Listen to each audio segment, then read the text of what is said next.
Welcome guys. तो इस video में आप लोग जानने वाले हैं विल बी और वुड बी में क्या अंतर होता है और साथ ही साथ आप वुड के सभी यूजर्स को जानेंगे, वुड हैव के सभी यूजर्स को जानेंगे। तो आइए इस वीडियो को शुरू कर देते हैं। आप लोग देख रहे हैं डेली इंग्लिश फॉर ऑल। देखिए, वुड बी प्लस वर्ब की थर्ड फॉर्म का यूज करते हैं तो किया जाता का सेंस आता है। इसी प्रकार से अगर हम विल बी प्लस वर्ब की थर्ड फॉर्म का यूज करते हैं तो फ्यूचर का सेंस आता है। अगर हम वुड बी के साथ कोई ऑब्जेक्ट रखते हैं तो होता का सेंस आता है हिंदी में। यदि विल बी के बाद अगर कोई ऑब्जेक्ट रखते हैं तो होगा का सेंस आता है फ्यूचर का। ठीक है, वुड बी कोई फ्रेज हो सकता है उसके बाद, या फिर ऑब्जेक्ट होता था का भी सेंस देता है। इसी प्रकार से वुड बी के साथ जब वर्ब की आईएनजी फॉर्म मतलब V4 आती है तो रहा होगा का सेंस आता है, लेकिन कब रहा होगा? प्रेजेंट में। ठीक है, कोई संभावना दिखाने के लिए। इसी प्रकार से वुड बी का यूज करते हैं वर्ब की आईएनजी फॉर्म के साथ कर रहा होता के सेंस में। ये भी बताऊंगा किस प्रकार से यूज करते हैं।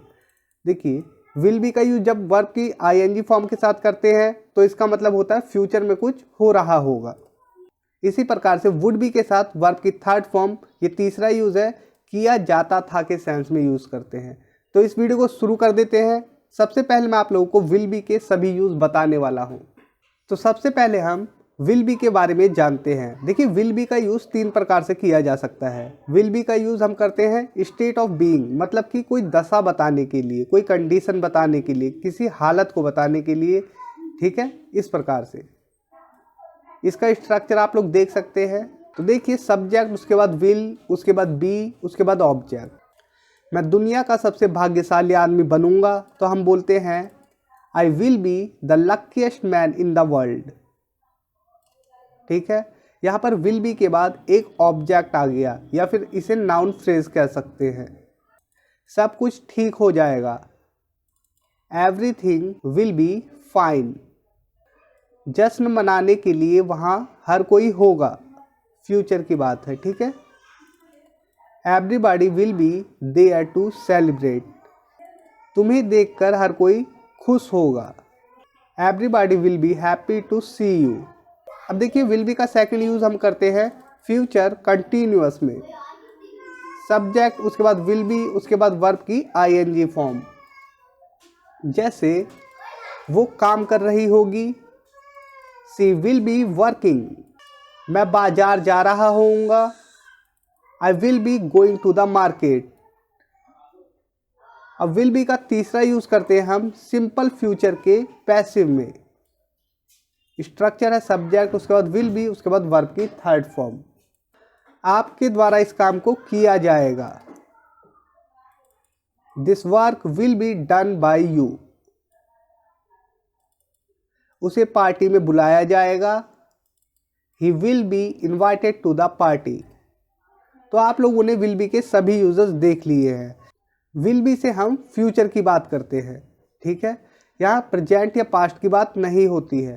तो याद रखना, जहाँ पर भी विल का यूज होगा वहाँ पर हमेशा ही फ्यूचर की बात होती है। अब इस वीडियो को आप लोग ध्यान से देखें, क्योंकि अब मैं वुड के सभी यूजर्स बताने वाला हूँ। देखिए, वुड का पहला यूज करते हैं हम करता था के सेंस में। वुड का सेकंड यूज करते हैं हम कर्ता के सेंस में। और वुड का थर्ड यूज हम करते हैं गागेगी के सेंस में, अनसर्टेनिटी या पॉसिबिलिटी, मतलब अनिश्चितता या संभावना दिखाने के लिए, प्रेजेंट या फ्यूचर में। वुड का यूज करते हैं गागेगी के सेंस में, वांट मतलब चाहना के सेंस में भी, और वुड का ही यूज करते हैं गागेगी के सेंस में to tell future in past, मतलब बीते हुए समय में भविष्य बताने के लिए। और वुड का सिक्स यूज है गागेगी के सेंस में प्रपोजल या फिर ऑफर या फिर पोलाइट रिक्वेस्ट के लिए। All use of would have के सभी यूज बताने वाला हूं। तो देखिए, पहला यूज है चुका होगा के सेंस में। सेकंड, वुड हैव चुका होता, ये कंडीशनल टाइप 3 के सेंटेंसेस होते हैं। वुड हैव टू का यूज करते हैं कुछ करना पड़ता या पड़ जाता के सेंस में। इसी प्रकार से वुड हैव हैड टू का यूज करते हैं कुछ करना पड़ा होगा के सेंस में, पास्ट के लिए। वुड हैव हैड का यूज करते हैं कुछ पास होता, ये भी पास्ट को बताता है। वुड हैव बीन का यूज़ करते हैं किया जा चुका होगा या होता के सेंस में या रहा होता के सेंस में। अब वुड बी के सभी यूज देखिए। वुड बी का पहला यूज होता है वर्ब की थर्ड फॉर्म के साथ किया जाता के सेंस में। वुड बी का सेकंड यूज है ऑब्जेक्ट के साथ होता के सेंस में। और वुड बी का तीसरा यूज है किसी फ्रेज या ऑब्जेक्ट के साथ होता था के सेंस में। वुड बी का फोर्थ यूज है वर्ब की आईएनजी फॉर्म के साथ रहा होगा के सेंस में। वुड नेक्स्ट यूज है वर्ब की फिर से आईएनजी फॉर्म के साथ कर रहा होता के सेंस में। देखिए एक और यूज है वर्ब की थर्ड फॉर्म के साथ किया जाता था के सेंस में, ठीक है, पास्ट हैबिट बताने के लिए। तो अब स्ट्रक्चर और एग्जाम्पल मैं आप लोगों को दिखाने जा रहा हूँ। देखिए वुड बी का वर्ब की थर्ड फॉर्म के साथ यूज किस प्रकार से किया जाता है, तो इसका सेंस आता है किया जाता। ये कंडीशनल सेंटेंसेस होते हैं। स्ट्रक्चर आप लोग देख सकते हैं, ठीक है, ये एक्टिव वॉइस का स्ट्रक्चर है। वुड के बाद वर्ब की फर्स्ट फॉर्म आ रही है, लेकिन यहाँ पर वुड बी के बाद वर्ब की थर्ड फॉर्म क्यों आ रही है ये भी मैं आपको बताता हूँ। देखिए अगर मैं उसका दोस्त होता तो मैं उसकी करता, तो हम बनाते हैं इसे if I were his friend. अगर मैं उसका दोस्त होता आई वुड हेल्प हिम, मैं उसकी मदद करता, ठीक है, वुड के बाद वर्ब की फर्स्ट फॉर्म। अब देखिए अगर मैं उसका दोस्त होता तो मेरे द्वारा उसकी मदद की जाती। अब ये पैसिव में है, तो पैसिव हम इस प्रकार से बना देते हैं, ये वाली क्लॉज ऐसी ही रहेगी, if I were his friend he would be helped by me, ठीक है। अब ये पैसिव हो गया, वुड बी के बाद वर्ब की थर्ड फॉर्म। अगर मैं तुम्हारा बॉस होता तुम्हारी तनख्वाह बढ़ा दी जाती। If I were your boss your salary would be increased, ये भी पैसिव का सेंटेंस है।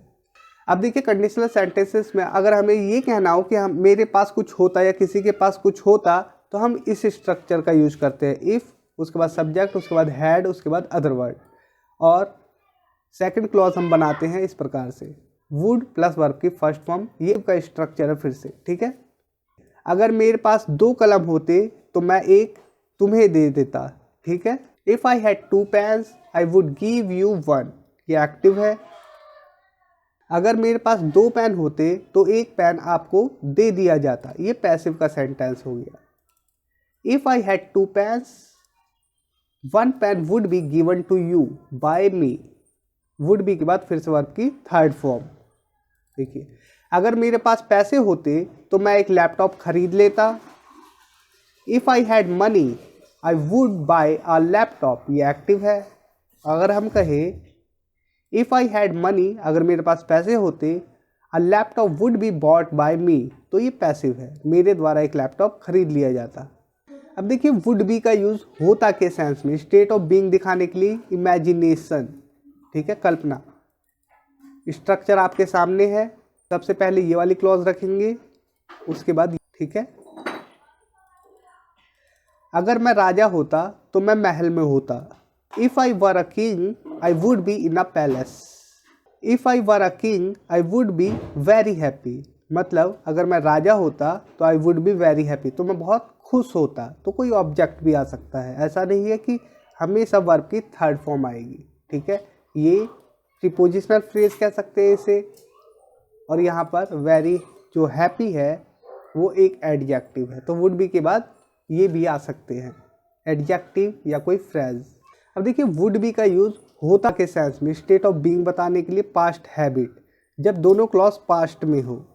जैसे जब भी मैं पार्क जाता वो बेंच पर होता। Whenever I would go to the park, he would be on the bench. जब भी उसे डांटा जाता तो वह गुस्सा हो जाता या हो जाता था। He would be angry whenever he was scolded. जब भी मैं उससे कुछ मांगता तो वो बहाने बनाता। Whenever I asked him for anything, he would make excuses. ये पास्ट हैबिट है, एक्शन दिखा रहा है, ठीक है। जब भी मैं उससे कुछ मांगता तो वह उदास हो जाता। He would be sad whenever I asked him for anything. यहाँ पर ये स्टेट ऑफ बीइंग है, उदास होना, ठीक है। जब भी मैं उससे कुछ मांगता हूँ तो वह उदास हो जाता है। अब ये प्रेजेंट की बात है, देखिए He gets sad whenever I ask him for anything. For present के लिए ये, ठीक है। इस बना सकते हैं whenever I ask him for anything he becomes sad। तो becomes का यूज़ कर सकते हैं यहाँ पर एडजेक्टिव के साथ, sad जो कि एडजेक्टिव है, या gets का यूज़ कर सकते हैं। अब देखिए वुड बी का अब हम यूज़ करते हैं फिर से रहा होगा के सेंस में, प्रेजेंट टाइम पॉसिबिलिटी दिखाने के लिए, संभावना दिखाने के लिए, जैसे वो इस समय सो रहा होगा, ठीक है। आपने बोला कि गोपाल कहाँ है, तो मैंने बोला वो इस समय सो रहा होगा, तो मैं इसे कई प्रकार से इंग्लिश में बोल सकता हूँ क्योंकि मुझे यकीन है कि वो सो रहा होगा, और मैं इसे कम ज़्यादा पॉसिबिलिटी में दिखा सकता हूँ इंग्लिश की मदद से, ठीक है। ये संभावना है। जैसे कि अगर मैं कहता हूँ he must be sleeping at this time, तो मेरा कहने का मतलब है वो इस समय ज़रूर सो रहा होगा, हालांकि मुझे पता नहीं है वो सो रहा है कि नहीं, बस मैं अपना अंदाज़ा लगा रहा हूँ कि वो इस वक्त सो रहा, क्योंकि मस्ट बी का यूज़ किया। अगर मैं बोलता हूँ ही would B sleeping at this time, मतलब मुझे थोड़ी कम संभावना है कि वो सो रहा होगा। अगर मैं बोलूँ he may be sleeping at this time, मुझे थोड़ी और कम संभावना है कि वो सो रहा होगा, लेकिन मैं कह रहा हूँ he may be sleeping at this time, मतलब कि वो सो रहा होगा शायद, ऐसा सेंस आता है। और माइट से और कम पॉसिबिलिटी दिखाई जाती है, तो आप किसी का भी यूज़ कर सकते हैं। स्ट्रॉन्ग पॉसिबिलिटी मस्ट बी का यूज़ करें, बिल्कुल लो पॉसिबिलिटी मतलब कि बिल्कुल ना के बराबर माइट बी का यूज़ करें, मे बी का 50-50 और वुड बी का भी 50-50 मान सकते हैं। अब देखिए सब्जेक्ट, उसके बाद वुड बी, उसके बाद वर्ब की आईएनजी फॉर्म, कर रहा होता। अब होता का सेंस आएगा। कंडीशनल टाइप 2 के सेंटेंसेस होते हैं, वर्तमान में रह के वर्तमान या फ्यूचर की कल्पना कर सकते हैं, ठीक है। स्ट्रक्चर के सामने है। एग्जाम्पल है, अगर मैं उसका दोस्त होता तो उसके साथ खेल रहा होता। If I were his friend would be playing with him. अगर मेरे पास पैसे होते तो मैं एक लैपटॉप था। If I had the money I would be buying a laptop. अगर उसके पास मोबाइल होता तो वो गेम खेल रहा होता। If he had a mobile he would be playing games. अब हम जानते हैं वुड बी के साथ वर्ब की थर्ड फॉर्म जब आती है तो किया जाता था का सेंस कब आता है, मतलब पास्ट रिपीटेड एक्शन। देखिए जब मैं छात्र था तो मुझे रोजाना 10 रुपये दिए जाते थे। When I was a student, I would be given 10 rupees daily. When I was in 5th class, I would be insulted by my friend. जब मैं 5वीं कक्षा में था मेरे दोस्तों द्वारा मेरी इंसल्ट की जाती थी। इस प्रकार से। तो दोस्तों इस वीडियो में इतना ही। उम्मीद करता हूँ ये वीडियो आप लोगों के लिए काफ़ी हेल्पफुल होगी, और मिलते हैं नेक्स्ट वीडियो में जिसमें मैं आपको बताऊंगा वुड के और भी। तो दोस्तों इस वीडियो में इतना ही। उम्मीद करता हूँ ये वीडियो आप लोगों के लिए काफ़ी हेल्पफुल होगी, और इस वीडियो से आप लोगों ने काफ़ी कुछ सीखा होगा। तो इस वीडियो में मैंने वुड के बहुत सारे यूजेस कवर कर दिए हैं। आप लोगों ने अगर अच्छे से देखा है तो आप लोगों को समझ में आया होगा कि एक ही वुड का हम कितने प्रकार से यूज़ कर सकते हैं। अगर आप लोगों ने इस वीडियो से कुछ सीखा तो प्लीज़ इस वीडियो को लाइक करें, इस वीडियो को ज़्यादा से ज़्यादा शेयर करें, और मिलते हैं नेक्स्ट वीडियो पे। किस वीडियो पे टॉपिक बनाना है ये भी ज़रूर बताएं। तो मिलते हैं नेक्स्ट वीडियो पे। Thanks for watching, take care, bye.